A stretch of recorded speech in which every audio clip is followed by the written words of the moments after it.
शरद यादव जी बड़े भाई का मृत्यु का खबर सुन करके मैं काफ़ी विचलित हुआ हूँ, काफ़ी दुखी हूँ और काफ़ी आघात लगा है।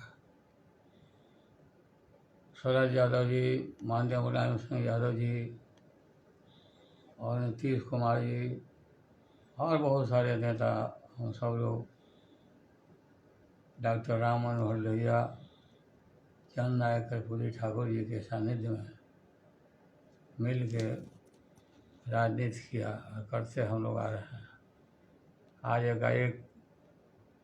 एक खबर लगा, मैं तो सिंगापुर में हूँ और इलाज के क्रम में ही इसी समय खबर लगा कि वो हम लोग के बीच में हम नहीं रहे। महान समाजवादी नेता थे, स्पष्टवादी थे। शरद जी और मैं कभी कभी लड़ भी जाता था, बोलने के मामले में, भाषण के मामले में, विचारों को रखने के मामले में, लेकिन लड़ाई का कोई दूसरा कटु बात नहीं रहता था। लाखों लाख अपने मित्रों को छोड़ करके हम लोग के बीच से वो उठ गए।